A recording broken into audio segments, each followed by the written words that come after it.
Okay, well, I think we probably have a critical mass. I think there'll be some more people signing in shortly, but I can let them in as they come.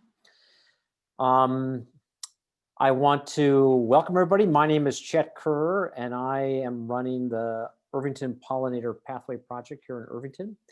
But I'm welcoming everybody to our next Living Classroom Series presentation for the Pollinator Pathway Project here across all the Rivertowns. The Pollinator Pathway Project mission is to educate and engage the community about native plants and pollinators and reducing pesticides, promoting public awareness about the crucial role that pollinators play, and raise awareness about and preserve and protect open space and parks. Before we start tonight's program, I just want to mention one item. On January 12th, 2021, our Living Classroom program will be presenting a program on how to create a native plant meadow that supports pollinators. Kathy Ludden, who is on the steering committee of the Native Plant Center, will speak about the importance of native plant meadows and how you can create one in your own yard. She's created this fabulous one in her own yard. It's really amazing. And she'll also talk about the wonderful native plant meadow that has been created at the Greenberg Nature Center. But tonight, we are very lucky to be hearing from Master Gardener Jacqui Bergonzi about the native garden in autumn. Jacqui is a Cornell Extension Master Gardener volunteer with a horticultural certificate from the New York Botanical Gardens. She enjoys encouraging gardeners to experience the benefits of farm-to-table revolution in their backyards. And as a strong proponent of native plants, she serves on the steering committee of the Native Plant Center in Valhalla, and she's on the board of the 9th District Federated Garden Clubs of New York. So Jacqui, if you can unmute yourself, and I will turn it over to you. Thanks. Thank you, Chet. Oh, can I ask one final thing? We're going to be, if I could ask people to hold their questions until the end, we will have a question and answer session at the end. If you want, you can put a question in the chat as where people are talking, or at the end, we will be having a question and answer session. Thanks. All right, thanks, Chet. Hi, everybody. Some faces I recognize, but many are new. I'd like to thank you guys for spending this rainy afternoon here this evening to just talk about native gardens in autumn. And I'm saying a lot of this from the perspective of a backyard gardener. There's so much talk about this issue right now, whether it goes from leaf collecting to when to put the garden to bed and the best way to do it, and environmental practices to preserve things that live in our garden that we may not actually see, but do call our gardens home.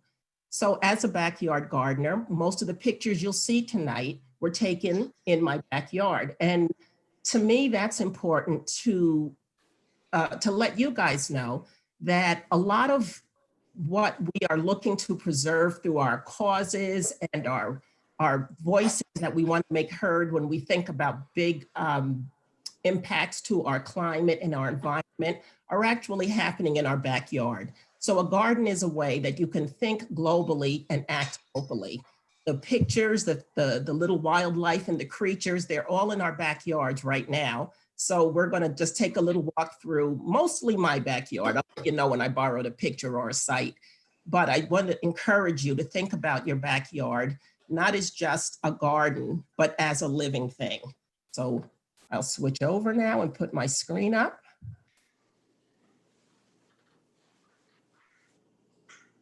And I will go to my share screen.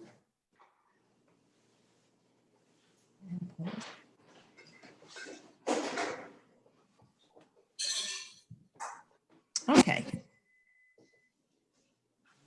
All right, so we're going to talk about the native garden in autumn, as you've been told. And I want you to know your garden is a living thing. It's not a museum. It is something that lives not just in spring and summer, but it's actually a living thing that lives all year long. And what we're going to talk about are ways that we can protect that fragile ecosystem during the months when we think it's dormant, but it's actually quite busy.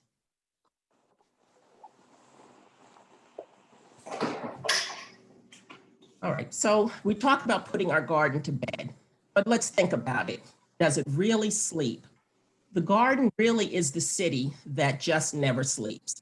There's life going on in it all times of the year.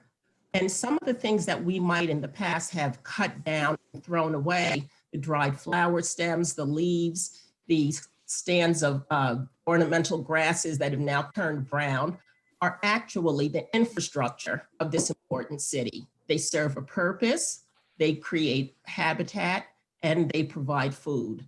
So one of the ways that we start to embrace these ideas is in our language. Sometimes in the summer and in the spring, we marvel at who or what visits our garden. But if you start thinking of it not as a visitor, but as who lives in our garden, then maybe we get more sensitive to the residents that actually share our space. There are visitors like monarchs that might be passing through, some migratory birds, but at least one generation of monarchs, if you provide habitat, will live, raise its young, and eat and feed, gather energy, and lay more eggs in your garden if you provide the right habitat.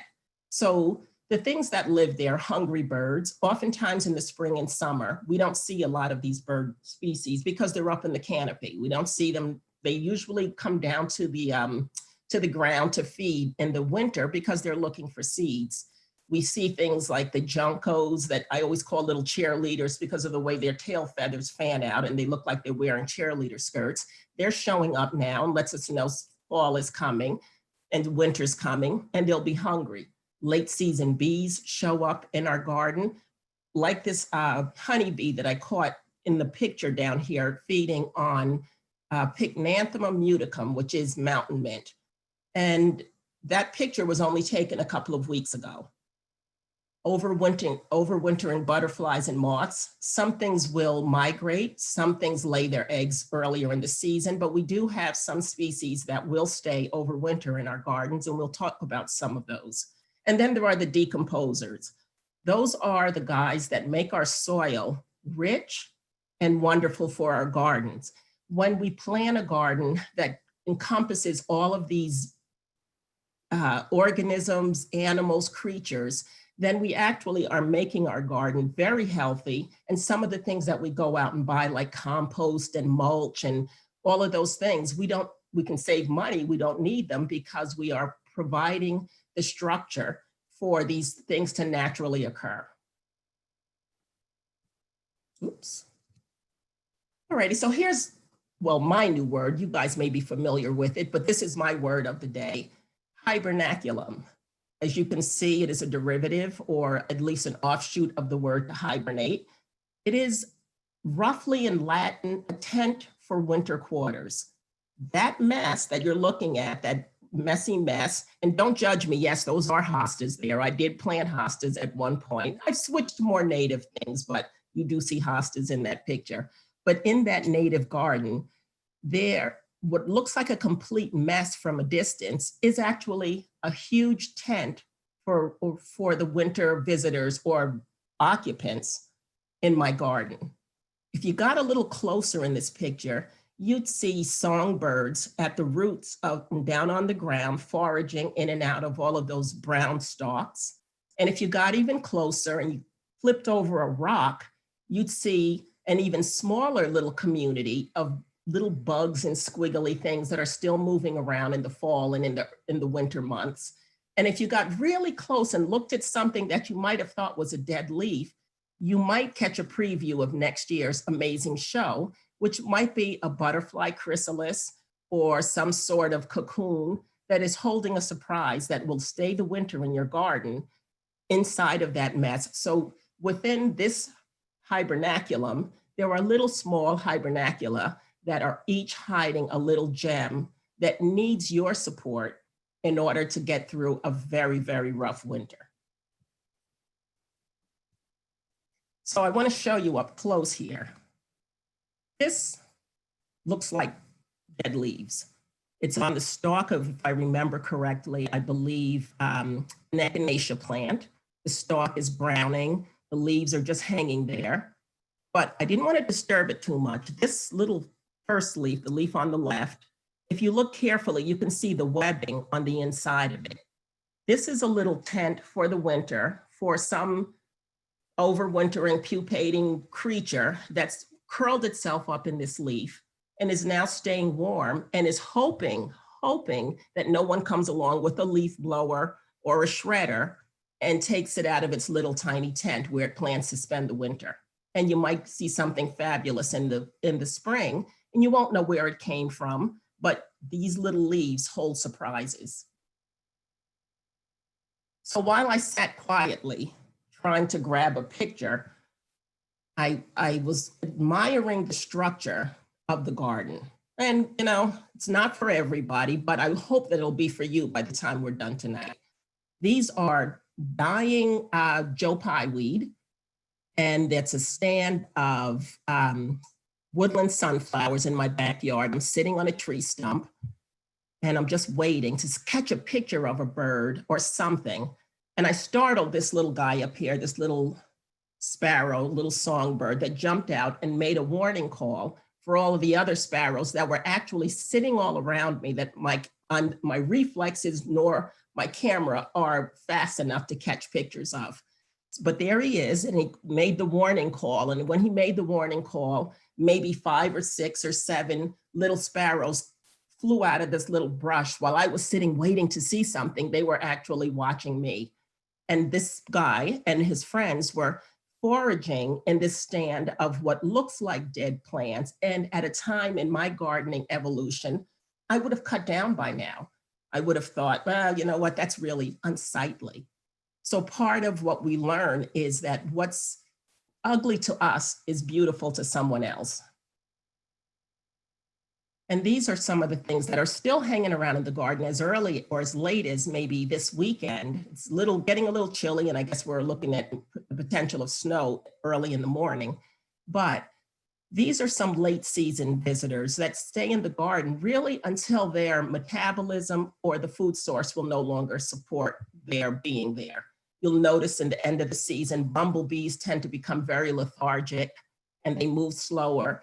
Their metabolism is tied to the outdoor air temperature. So when you see them and you find them asleep on a plant, when you come out in the morning, it's just gotten too cold for them to continue to use the energy that they've been trying to forage from a late season solidago. We see that all along the side of the road now. So that's a cultivar that we'll talk about a little later. That's a little less aggressive than the straight solidago canadensis. In the center there is a monarch. I took this picture around Columbus Day. And this is in a friend's garden who has the most beautiful, it's called conoclinium, but some call it blue mist flower. Hardy ageratum is what some of my garden club friends call it. But it is the most beautiful purple. And in the low fall light, it just glows in the garden.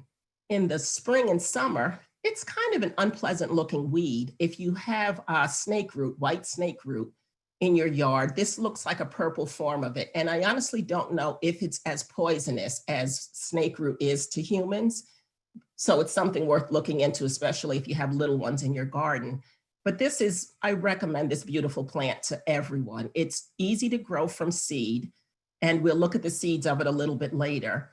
But it really, really puts on a show, spreads freely, and it just doesn't disappoint. It's a wonderful fall blooming flower. And fortunately for this monarch, there were actually 2 of them that day. It was in bloom and it was left standing, and the monarch was getting some energy before it started maybe the first leg of its trip. I understand, I think it was explained to me once, it takes 8 or 9, maybe we'll talk about that later, generations of a monarch to make the trip from the north back to Mexico. It's not one monarch that does it. It goes along the way. So you think about how intelligent and these creatures are, that it lays an egg somewhere, and then if the habitat is right, it goes through chrysalis stage, and the next generation gets up and continues the trip. So it really is quite amazing. And this next picture is agastache, right? Hyssop. And there are only a few flowers left on it, yet and still there's a bumblebee that's still managing to make the most of the few flowers that are left on that seed head. And that's important energy because a lot of these bees are solitary. Most of our bees, our native bees, are solitary ground dwellers. And they are now at a point, depending on, bees lay eggs and come out in their generations at different times of the season.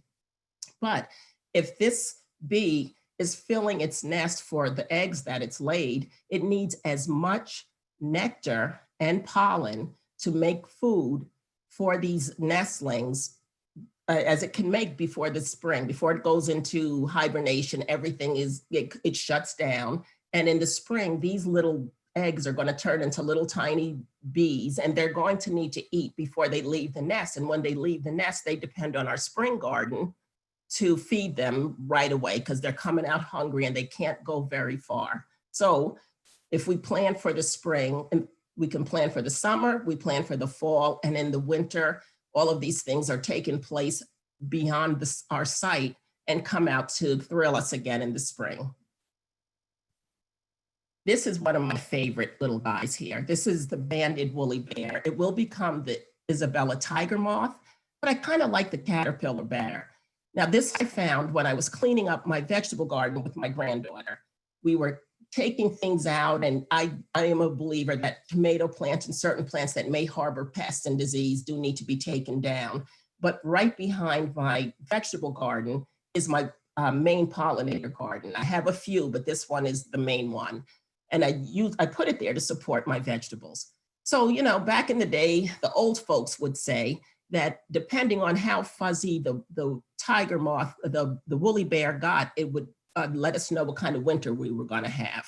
So I'm cleaning up the garden with my granddaughter, and we pull back something, and there he is, or she, and they will overwinter in caterpillar form. They don't go into a chrysalis. They just hide under the debris.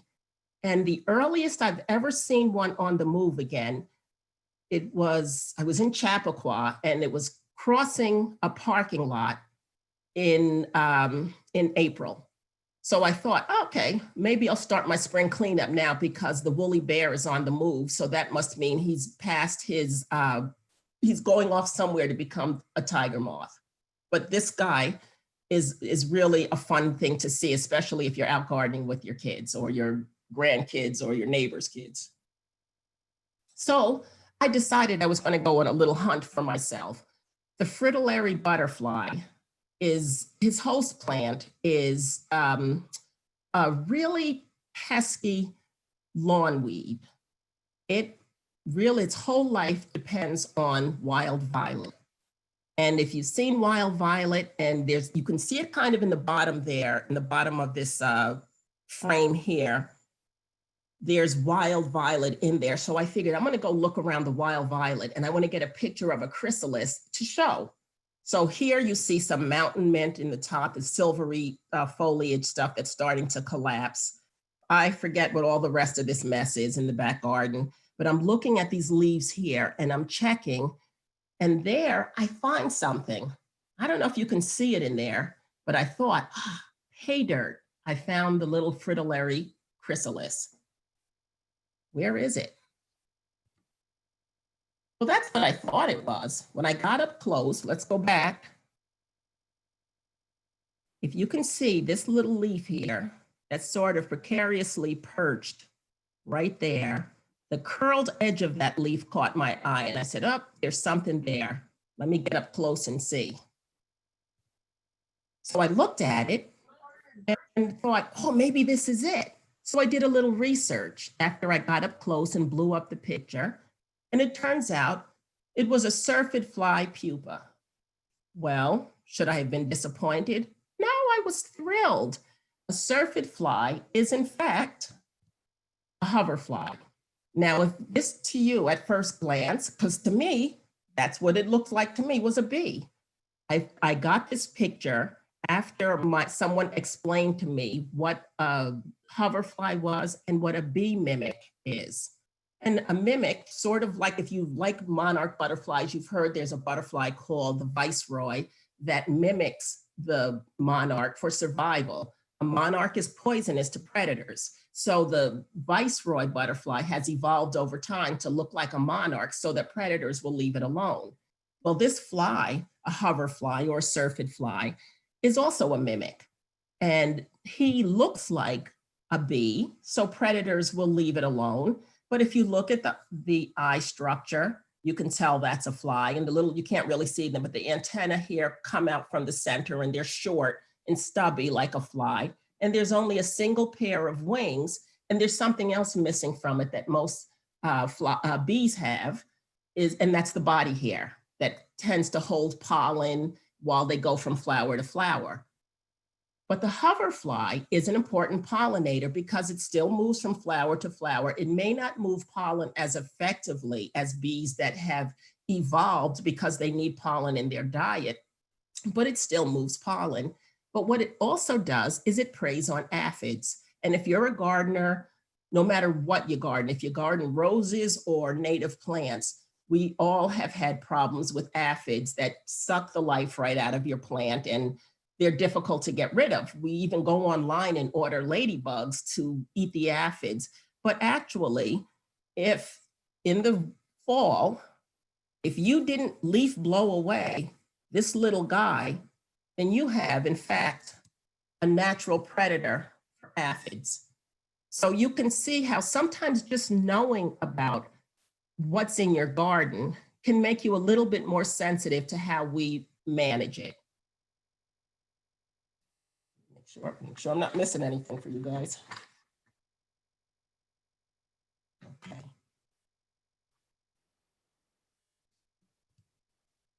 Okay, so this is a messy mess here. I took this picture in a garden that is in White Plains, and I'm from White Plains. And it's a beautiful native garden that's on the corner of a busy street that everybody in White Plains who gardens is a native gardener talks about, oh, have you seen that garden on such and such a street? Well, this is what it looks like in the fall. It's completely horrendous looking. It just looks like you want to go after it with a weed whacker. But here, all of these dried stalks of what are probably echinacea heads here, once the birds have begun to pick off all of these spiny things, it's opened a little hole in the stem. And in that stem could be next year's spring generation of bees. It could be a butterfly waiting to come out. It could be bugs hanging out.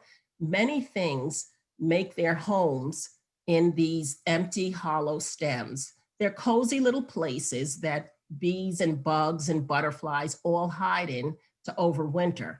So these stems that might otherwise be cut down and thrown out would then take away a whole generation of bees for next year. And when we stop and think about things that, you know, we have the causes where we think about bees disappearing. What is it? Is it a disease? Is it a virus? What is causing the bees to disappear? Sometimes it's just things that we just don't know. How many times I can think of that I've cut down dead plants out of my garden because they were unsightly, and the bare empty ground somehow I thought at that time looked better than having a mess like this. But when I change the way I look at it and notice that there's form and there's function, then all of a sudden beauty follows. And then this picture I cannot stand on for too long. I was in the backyard, I picked up a dead leaf, and I wanted to get a picture of mainly this little guy right here that I could see moving, and this guy that I could see moving. And then I came inside and I blew it up so you could see it too, because clearly in a picture they're not moving. I didn't see him, her, this spider. Even though I'm looking at a picture now and it did not attack me and carry me away like the boogeyman, every time I look at this picture, it freaks me out. I cannot believe I was holding this thing in my hand. And it's tiny. Now here, it looks very threatening. It's about the size of Godzilla here, but it's actually a tiny little spider that is part of the chain of decomposers that will break down this leaf. That spider might very well eat that beetle that I was trying to take a picture of, and he might be all spread out there waiting to go in for it, and I interrupted his meal. But all of that is part of the circle of life, the food web. These are the things that break down, make our soil richer, make our gardens more beautiful. And it happens at a time when we're inside because we think our garden is asleep. But this struggle for life or death is happening while we're inside going, oh, the garden's sleeping. There's real action going out in the garden at all times of year. I mean, this guy's probably thinking he escaped with his life, while this guy has no idea. He's thinking the same thing I'm thinking. Oh, look at this little leaf. I'm just going to hang out here. We'll move on from that creepy picture. So now that we have an idea of what's in our garden, how can we help? And that is the heart of pollinator pathways. I'm actually starting a new pollinator pathway group. Well, I'm starting with others, and I was asked to join in as we talk about creating a pollinator pathway group in White Plains. We see all of these little pockets of life, and as I've explained to you, this is just my backyard. But the word that keeps coming up when we talk about pollinator pathways, it's a big group, and every community kind of interprets what their mission and how they're going to attack it in their own way. But the recurring phrase that comes up in every conversation, no matter what community you're in, is fragmented landscapes. That's what we're trying to join together when we talk about saving pollinators and giving them habitat and food and shelter. We're talking about joining together a fragmented landscape, and how we do that is at the backyard gardener level. We are all citizen scientists. We notice things about the weather. I know that when I moved into the property I live now 20 years ago, we were zone 5. I think I was gardening in. I remember taking my daughter to school in Virginia and admiring, what are those pretty trees? What are those trees? Oh, that's a crepe myrtle. They don't grow up in New York. They do now. Now we're in zone 6A, 6B, depending on the type of winter we've had. And we're realizing that we recognize, notice, and see, just as gardeners, a lot of different changes in our environment. We notice there are less bees. We notice that, here's a gross little thing that you might or may not have noticed. I drive up and down 95 a lot. I remember as a kid, when my dad would get out of the car, even if it was a short trip, you had to hose off the windshield and the grill because of the bugs. I can go up and down 95 and there are not really any bugs. There's nothing. And that's a sign of a decline of a very important population that we may not realize we can have an effect on. So by joining together landscapes and creating pollinator habitat, we can be part of the solution to helping in a small way that makes a big difference, some of these little creatures. So the first thing we need to do is embrace the beauty of the fall garden. Well, that was kind of hard. I'm a suburban gardener. My garden is cut the grass, blow the leaves, cut everything back, and don't leave those dead things there because they kind of depress me. And I worked for a landscaper up in Greenwich, Darien area, and everything was manicured to museum status. You cut everything back, everything was knockout roses and bobo hydrangeas, and everything was beautiful, just the most beautiful properties. But you look around, you don't see a lot buzzing. And if you do, you got to go spray it because nobody wants to see buzzing because you don't want to get stung. So we have to change what beauty is. And yes, hydrangeas are one of my favorite flowers. The spring and summer gardens are beautiful, but there is a beauty to the fall garden that once we embrace, you find that you kind of can't really ever see your garden the same way. You never see it go to sleep, and you know that you never really put it to bed. It puts you to bed, but you don't actually put the garden to bed. And we'll talk about these things. Spent flowers still have value. We'll learn not to be too neat and to leave the leaves. So this is the fall that we love. This is what's beautiful to us. This beautiful leaf peeping. We get in our cars, we take the family drive up, what is the pretty place? Is it Seven Bridges, I think, across the river, and you go driving up these lovely roads, and we think this is beautiful. We wait for it, we love it. Leaf peeping, this is fall. And this we embrace it. Our gardens, not so much. They kind of to us are sad looking. They're like dead flowers. This is what we see. And so we want to get rid of it. And once you understand what's going on in it, you kind of don't see dead flowers anymore. You kind of see just something in another phase of its life. You understand its purpose. You know what it reminds me of? It reminds me of, and I just want to digress for a little bit, but it reminds me of when I was a kid. I never liked vegetables, never liked vegetables. As I got older and I had my own children, I figured you got to have vegetables. I'm going to let you have to eat them, and I'm going to eat them, and I'm going to learn to love them. But I got to tell you, I drew the line at Brussels sprouts. I don't care what you do. I don't care what you tell me. I don't care what nutrients it's packed with. I'm not eating a Brussels sprout. I don't understand them. What are they? Are they cabbage? Are they, I don't know what they are, so I don't eat them. Then as an adult, maybe 10 years ago, I went out with a group of friends and we went to this restaurant and somebody ordered Brussels sprouts as a starter. And I thought, this start to what? A terrible meal? Like, why would you even start your meal that way?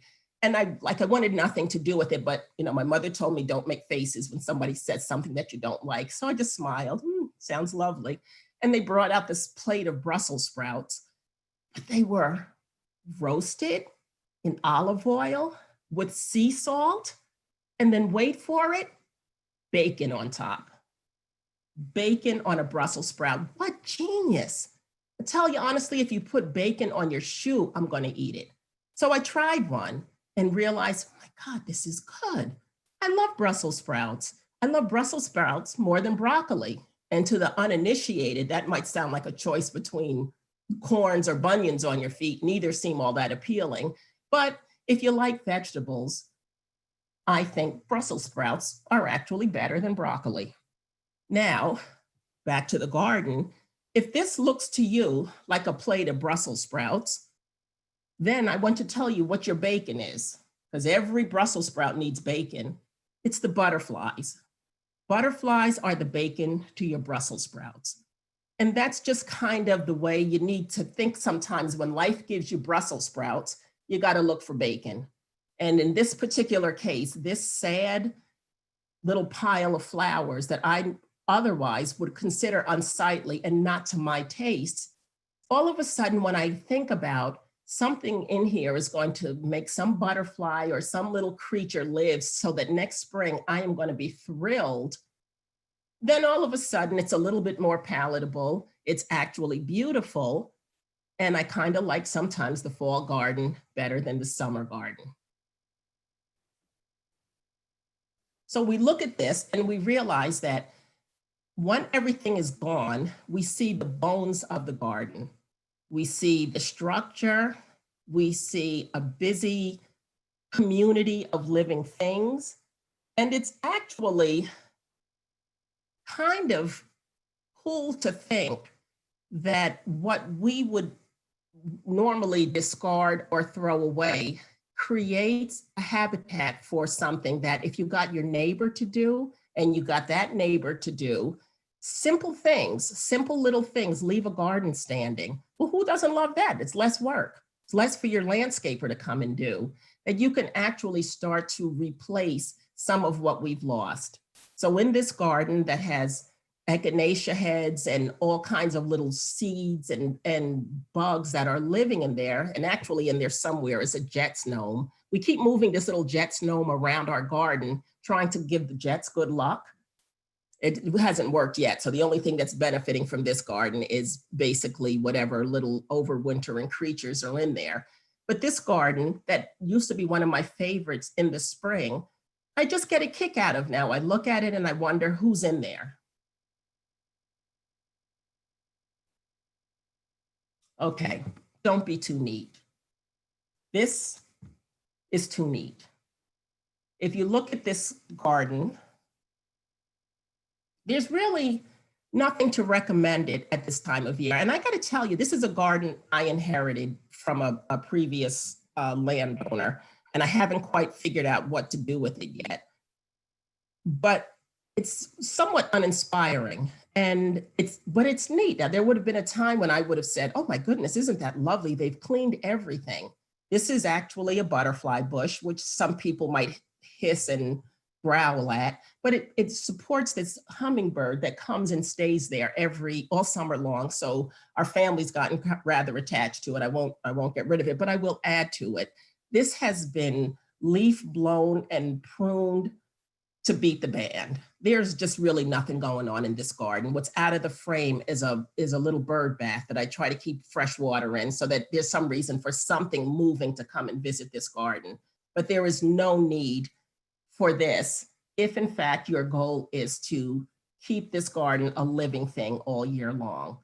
Now, this was taken in a park, and it's kind of, I don't know, I kind of had to scratch my head a little bit on this one. It is in a public park where a beautiful pollinator garden has been planted. And the garden is lovely in the spring and the summer. And then I went, because I wasn't there much to walk in this garden. It gets very busy, and with COVID and social distancing, it's not my favorite park to walk in right now. But I did go back to take a look at it to see what I could grab a picture of. And excuse me, I saw this and I was kind of surprised. I thought of all the work and effort that kind of went into creating this amazing pollinator garden. And one more step, and it would have been a complete cycle. You would have created the beauty for us, for people walking in the park. But in the summer, in this fall, and in the winter, you would have supported the habitat of what lives in this garden. And as it is, this is a garden that pollinators will visit, but probably not live. And it's part of the evolution of being a gardener. When I started out, I just knew about gardening. My pastime of trying to save a few peonies that were in my yard turned into a curiosity, sort of like, well, what if I planted something else here? What else will grow? And then I learned about native plants. So I was all about native plants, and I put native plants everywhere, but I still cut them back in the fall and blew the leaves away and figured I'm doing something. And I was creating something for a season, but now I want to create something all year long. So as my pastime grew to a hobby, which grew to a passion, which then grew to a cause. Like now we're pollinator pathway fanatics, and now we're really trying to save the world one garden at a time. My learning has to increase. And that's what I want to encourage for people to take it into account tonight. We hear a lot of talks and everything is very, very big. Don't do this, don't do that. But as backyard gardeners and people who are learning to embrace a certain lifestyle, aesthetic, and a way that we just live our lives and garden, you have to take it in small bites. If this year you learned about native plants and you picked a favorite, that's huge, that's great. If right now you still can't figure out the leaf issue, because I'm still working through it too, then maybe that's for another year. And maybe you try a little bit at a time, but each little step takes you on an amazing journey. Little steps can take you big places. So while this to me is a little bit frightening, it's because I've learned something that maybe the person who tended these two gardens didn't learn yet. And maybe next year somebody will come along and tell the grounds crew of this park, you know what, instead of getting rid of the leaves, why don't you just blow them out of the major walkways so no one gets hurt and we don't have a lawsuit, but let them pile up in the dirt, and it's actually better for the environment. That's how I learned about wild violets. I volunteered for maybe 10 years down at New York Botanical Gardens with the grounds crew, and I loved it. I was out early in the morning, cold weather, rainy weather, we were out there gardening, and we did a lot of weeding in this garden. So I pulled out, I was fighting with a patch of wild violet, and one of the crew managers was saying, hey, you know what, we leave that, it's a native, we leave that. And so I thought, oh, this thing, this ugly little weed that's everywhere in my yard, we leave it? And she said, yeah, just leave it. So if it was good enough for NYBG, it was good enough for me. And I started to leave mine alone. And then I learned later on that it wasn't just a native plant or a weed that's so prolific, you're never going to pull it all, so leave it alone. It actually has a function in my garden. A fritillary butterfly lays its eggs on that.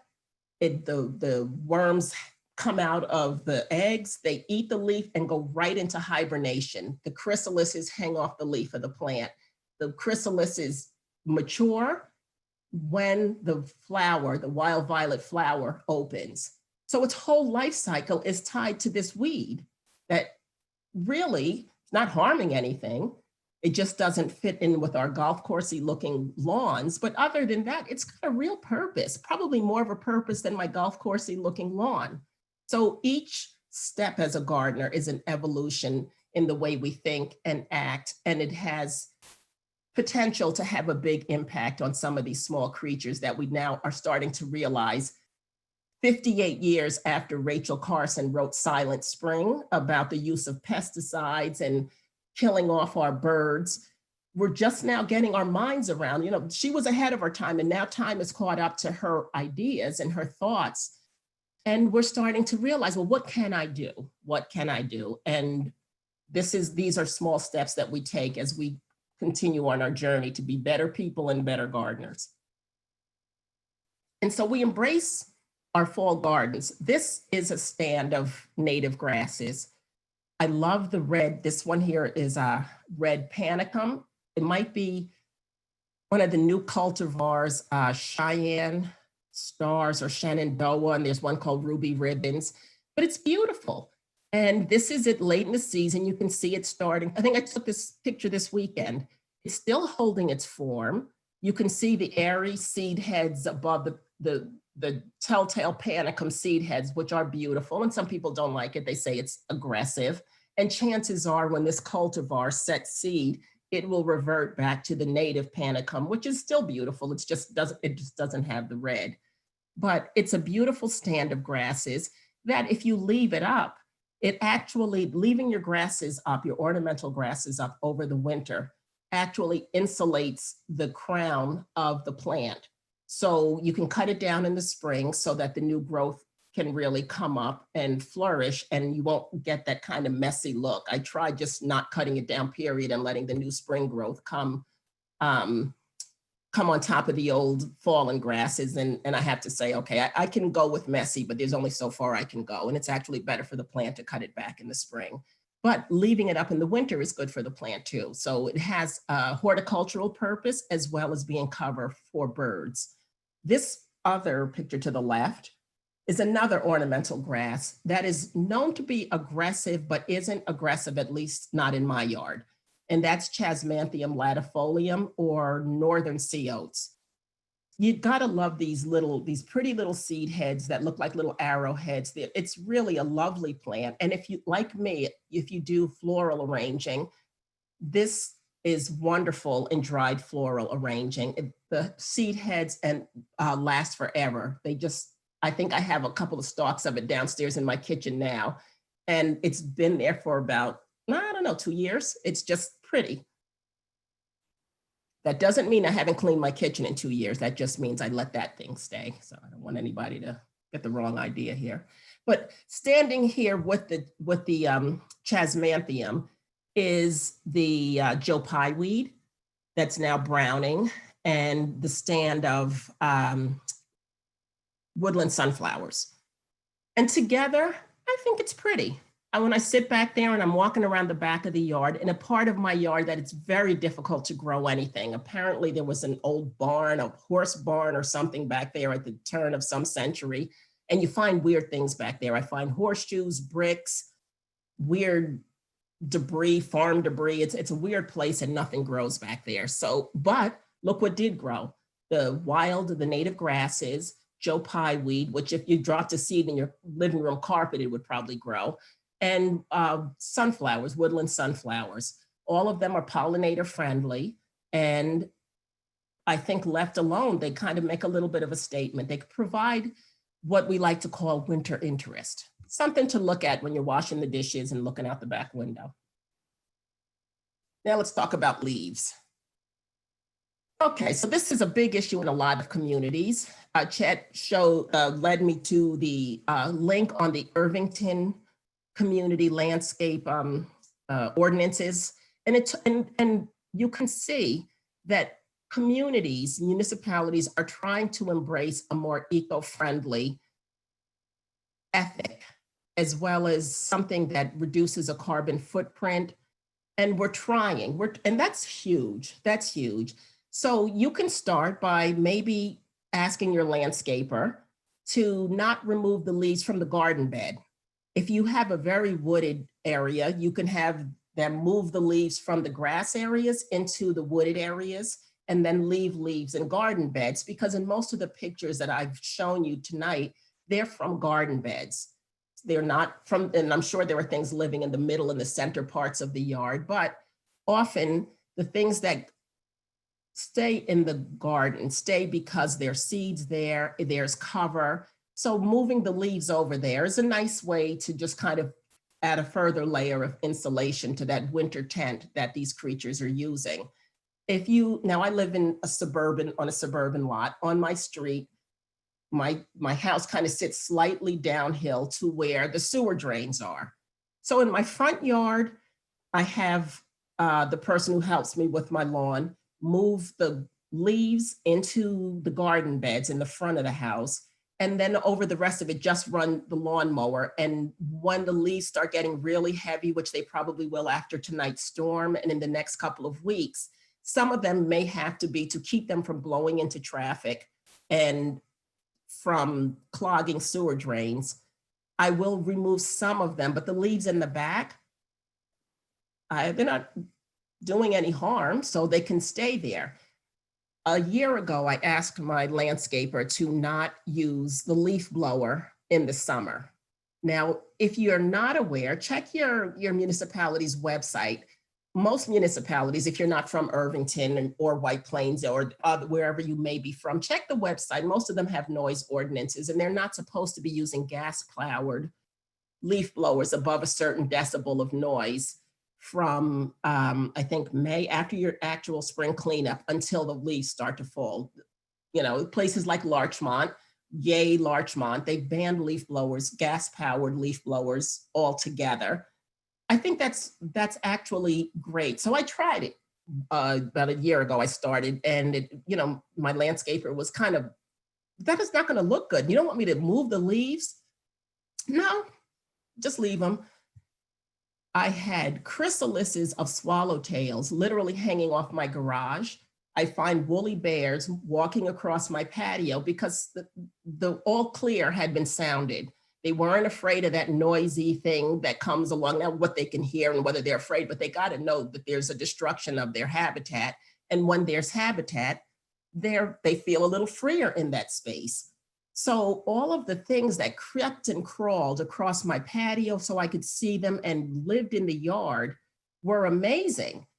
And the biggest issue I had was the leaves that blew into my kitchen constantly. So what I wound up having to do was sweep the area around around the kitchen door, because that was the biggest drawback that I said, oh, this is why people blow leaves. This is ridiculous. Every time I walked in the house, debris and things from the yard, even in the height of summer, just followed me in. So keeping the kitchen floor clean and but this is a small price to pay for all of the live activity that happened in my yard, all of the butterflies and the moths and everything that showed up, and then came back the following spring. I had noticed that year I had less bees, and I didn't know what was going on, but this past spring, they've been all over the place, and I've had a lot more bees. And I think a lot of it is less manipulation of the gardens, letting things stand, leaving things alone, trying not to interfere. Besides, during this time of pandemic, we've all gotten closer to our gardens.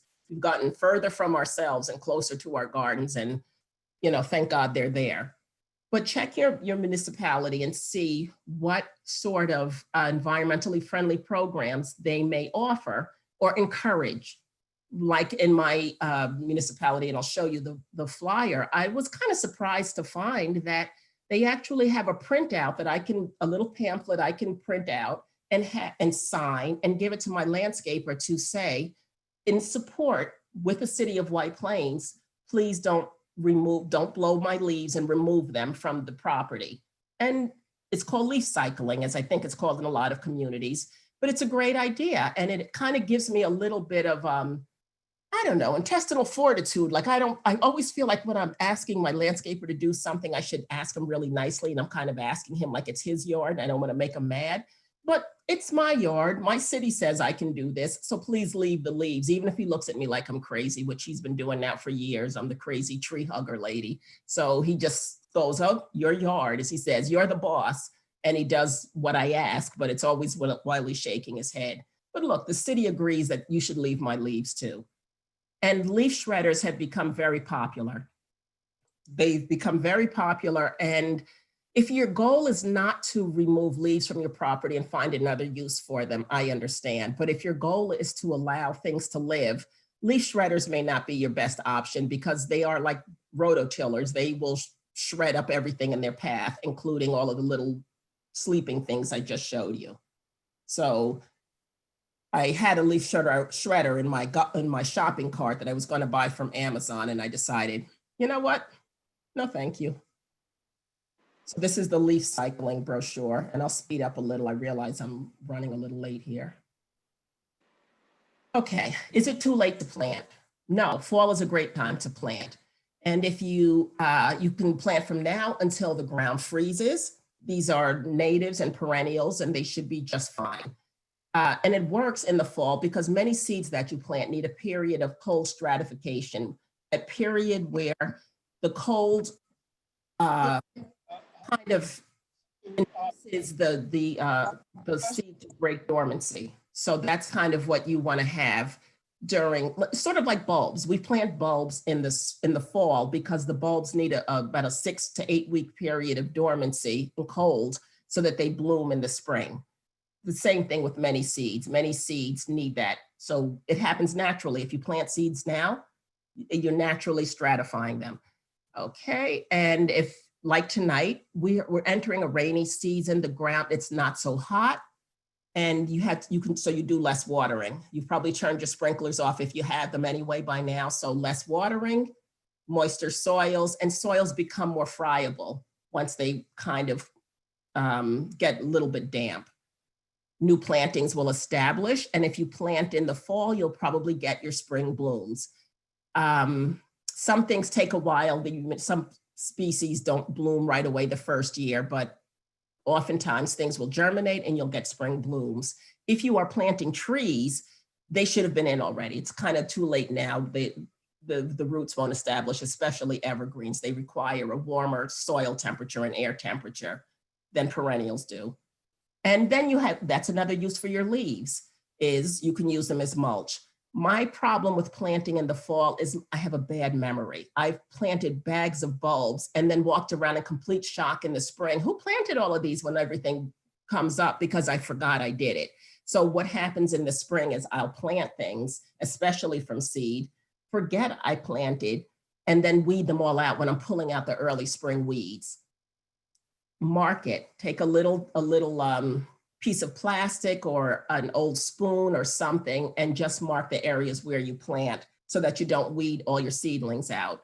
And watch for frosting and heaving as happens during periods of cold and thaw during the winter, where critters might be digging at things. Sometimes you'll find your plants flipped over and the roots frozen because they just got excavated by some hungry squirrel. Now, what to plant? What's in your bank account? If I did nothing if there were no such thing as invasives and I planted nothing, I have a variety of native plants that appear regularly in my yard, whether I do anything or not. And for years I thought they were weeds and I'd pull them out. And then I started buying native plants, and this is me. I pulled weeds like crazy. This one weed drove me crazy. I didn't like it. I didn't like it. I didn't like it. And I kept pulling it out every spring. And then one year I'm at the first native plant sale I went to, and I bought something called white wood aster. Oh, that must be lovely. When I put it in the ground, I was like, where have I seen this before?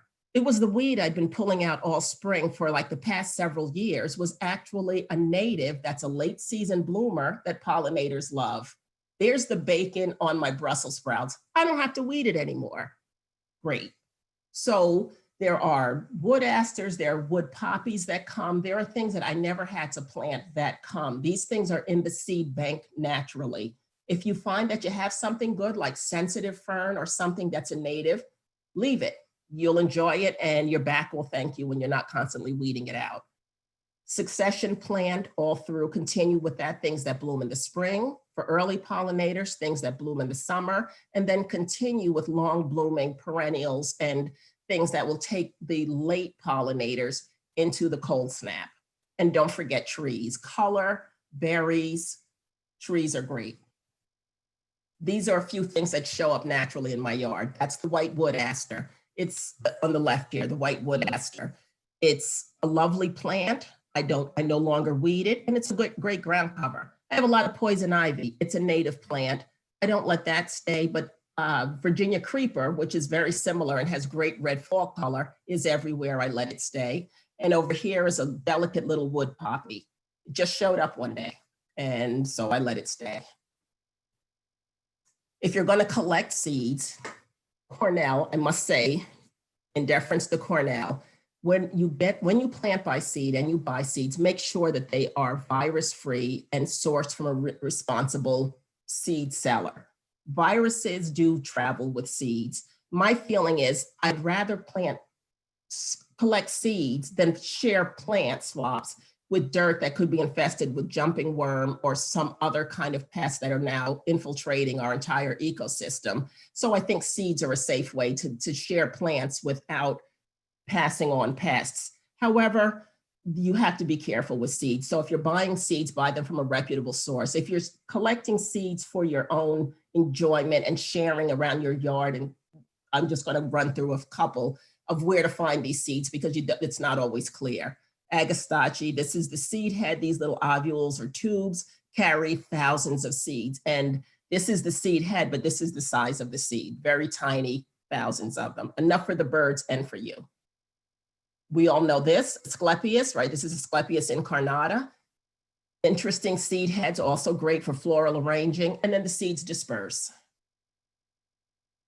This is the blue mist flower. It turns into this fuzzy, almost dandelion kind of thing. And these little tiny seeds take off like helicopters and you'll find them all over your yard.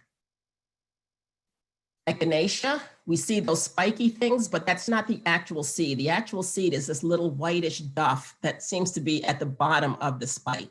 So these are the actual echinacea seeds. When you're going to collect them, I used to think I just had to get the spikes and I wondered why nothing ever grew.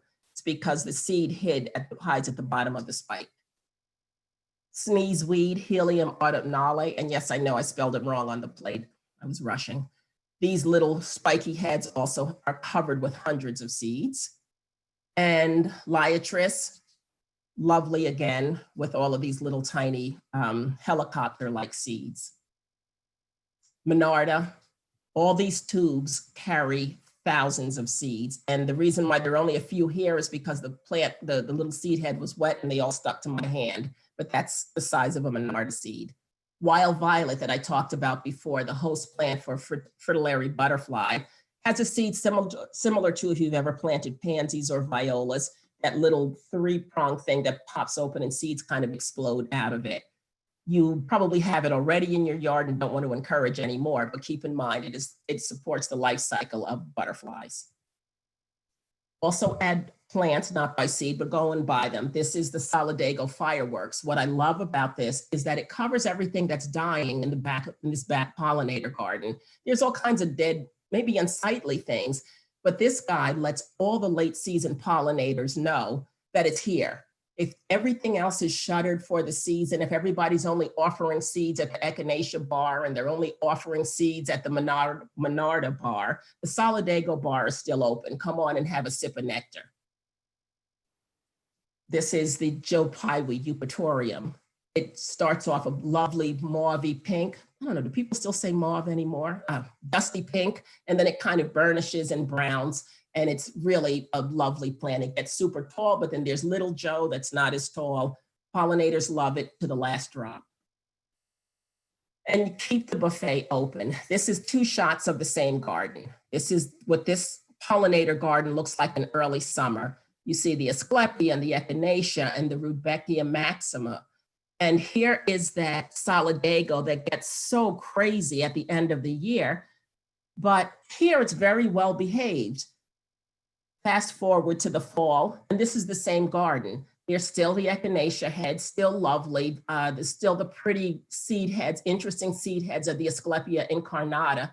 In the summer, you can see the tuberosa, but here you have the incarnata. There's the mountain mint, and it's still a lovely garden once you appreciate what's living in here. This is the garden that held the little hoverfly egg. This is a spring garden. It's a lovely spring garden in my Zen part of the yard. There's the Solomon seal with the delicate little flowers, and there's some Jacob's ladder and plenty of ostrich ferns. And this same garden in the fall, you can still see it still has structure and form. And to me, it still has beauty and still something to offer. The white wood asters there, the summer tall phlox is phloxing. And there's still stuff going on in there. Birds like to forage. Now, these are great ground covers. In the spring, this is Pachyra. My granddaughter loves the little yellow flowers, but this is a really hardy ground cover that I never, ever, ever have to weed over in this area of the yard. In the fall, when I bring the Buddhas back out from the garage over the summer, now my all-hearing Buddha sits in a lovely white cloud of wood asters. This was a weed to me at one point that I weeded all the time, and now I don't. Add berries. This is a hawthorn tree with lovely berries. This is winterberry, our native ilex verticillata. This is the goldberry, visible from my kitchen window. And this is a picture from Audubon because my crabapple tree died, but my crabapple tree used to support winter robins, which travel in huge, loud, noisy groups full of grackles and starlings, and they would come and get drunk in my crabapple tree around January, and they'd get louder and louder and more raucous. But now that the crabapple tree is dying, I had to get a picture from the Audubon Society to show you that birds love the crabapple in winter. And here, what looks like a dead garden, if you zero in, you can kind of see a nuthatch that was going up and down the stems of all the dead plants, finding bugs, eating bugs. But to the untrained eye, it's just a stand of dying plants. And there he is, or she, hiding there, enjoying the fall feast. So just remember, our gardens are alive all year long, and one man's dead garden is another bird's treasure. So thank you for listening. Jacqui, thank you very much. That was a wonderful talk. There's a number of questions and comments in the chat. Okay. But there's also, if people, alternatively, if they want to ask a question, they can go to the participants button at the bottom, click on it, and on the right, you can raise your hand, and we can raise your hand. But Jacqui, if you look in the chat, okay, a lot of questions about how long you leave your leaves, what you should do in the spring, if you left your leaves over the course of the winter, when you should clean them out. And so a lot of back and forth. Let's see what happened to my little, let's see my, maybe I can stop sharing and then I'll see my chat again. There, see your chat. Okay. All right. But maybe a couple might be worth your thinking about and giving your thoughts. Okay. Hi, Bob. Bob is also a member of the Native Plant Center steering committee. Yes, the pine needles do make a great ground covering. They are acidic, and we live in the Northeast. This is a woodland area. Before we cultivated and cleared, there were pine trees here, and a lot of the plants that we grow in our area are acid-loving plants, and pine needles add that acid. They're great. They're actually very nice mulch. Jackie, there's a question from Iris. Iris, if you could unmute yourself and ask your question. Great. Well, thank you for this great talk. And you can see there's a lot of interest in this and we're all at different levels. But a few of us in the chat were asking probably a very common question, which, first we used to get rid of all the leaves. Then now I live in Hastings and they have, love them and leave them. So I felt very virtuous with my electric lawnmower, mowing them all into the lawn. But now I feel guilty that I'm crunching up little critters and, I don't want to kill the very crappy lawn that I actually have. Not all of it, I'll keep some of it. I have a wooded area, so I'm now raking a lot more in there. But before I went to the Doug Ptolemy talk that was a little earlier in the year, I did, run that lawnmower over some piles of leaves, and then I had that to layer into my compost. So that's kind of, the Right. conflict of going, what's the best balance? Or, And I think, Iris, I'm happy that you have a crappy looking lawn, because that means you're probably not doing some things that would support a beautiful lawn, like using fertilizers. And so, to talk about something else I meant to touch on, great looking lawns that people use for fertilizers often have pesticides. Now, the label is not, or herbicides, it's not going to say fertilizer and poison. They'll call it something like a pre-emergent. And pre-emergents is a nice politically correct way to say an herbicide, something that will kill early season weeds.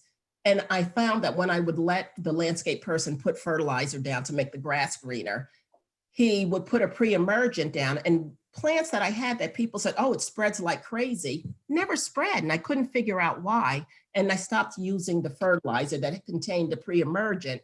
And all of a sudden, everything started to get a little happier. So pesticides can come in all different shapes and forms. And even ones that say they're organic may be organic by themselves, but when they mix, they form also toxic and often lethal to wildlife combinations. Like any chemical you learn in chemistry, when you combine them, they become different things. Okay, back to the leaves. And I'm tap dancing around the leaves because it is a very difficult question. I'm a fan of Doug Ptolemy, and I've heard probably every talk he's given on the Eastern Seaboard. I have to keep in my mind that I have a suburban plot of land. I don't have a lot of woods or anything around, so I do the best that I can. The lawn that's in the front of my yard, I let the lawnmower go over it to kind of break it down, because that does add nutrients. The leaves themselves, especially in a place where we have a lot of oaks. I had nothing but Norway maples. I've been taking them down, but my neighbors have fabulous oak trees, and I used to rail against their leaves in my front yard. And now I'm glad to see them, because I use them in compost and I use them in my garden beds. But to kind of maintain the amount of leaves that can fall in a small yard, there's got to be some balance that we have to come to, and it'll depend on how much your yard can take. Doug Ptolemy said you can go 3, 4, maybe 5 inches deep in lawn leaf cover, but as some of us may have, maybe a foot falls. When is enough is enough? Enough is enough when you've got 3 or 4 inches of leaf cover, and you can't save everybody. You got to clean your yard up if it's causing a hazard. If your municipality says, you know what, you got leaves that are spilling into the street, they're clogging the sewer, or there are traffic issues. I've seen in my neighborhood where people push their leaves into the street and traffic issues happen.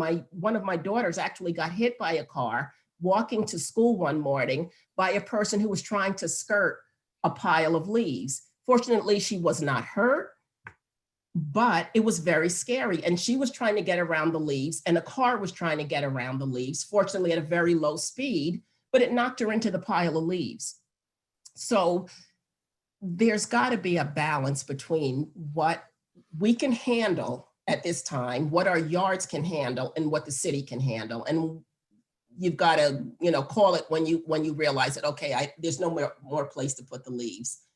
White Plains compost. I find composting at least a better solution than burning them or putting them in a garbage pile somewhere.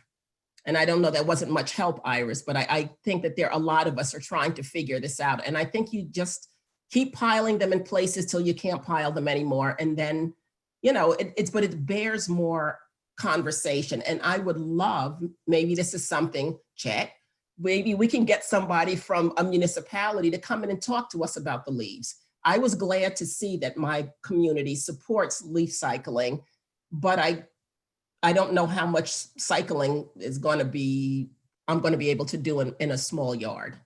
You know, I don't have a specific answer to this question. You know, I see Nikki's on the screen. She may have a better answer, but Okay. I have a gigantic sugar maple in my backyard. It's a gorgeous tree, and it beautiful big colored leaves. It drops them, and I push all those leaves into my by the beds of my gardens. But at some point I have too much and I'm going to have to just remove some of them. So it's just finding that balance is a tough thing. I try to keep as many as I can, and I mulch a lot into my lawn as well, but I have just too many. So that's a tough thing to call. So I see Margie has Margie, if you could unmute yourself, you got a question?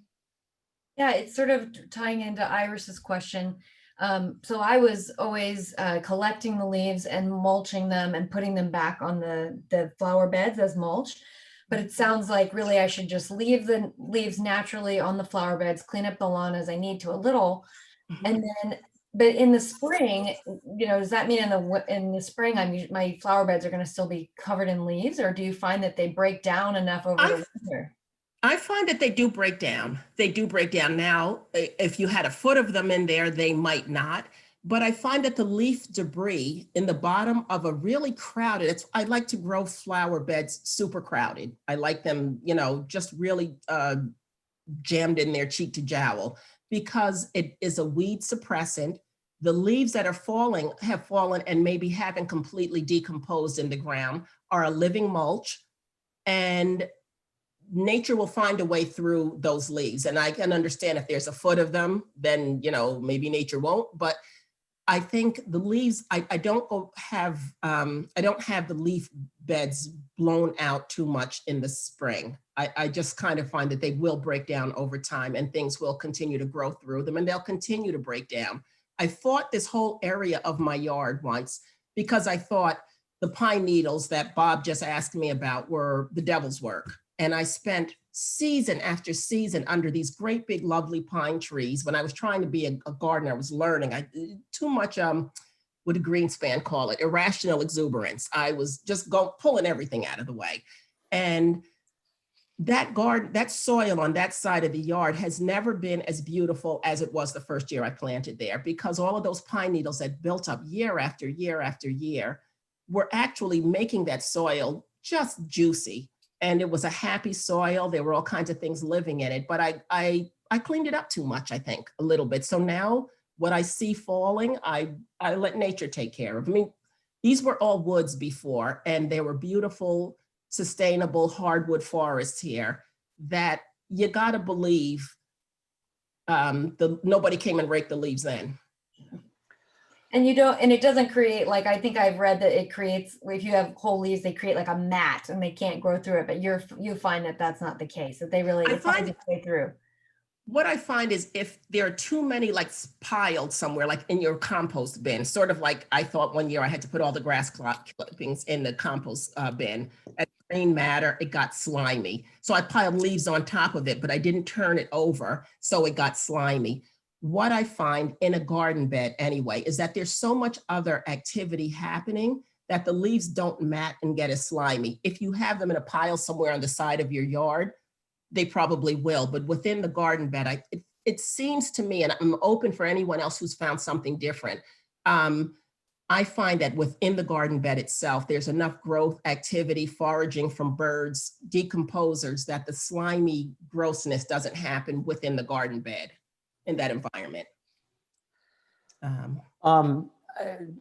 Jackie, it's now almost 9 o'clock, and I know there's a lot more questions in the chat, and people are interested in maybe picking your brain and stuff like that.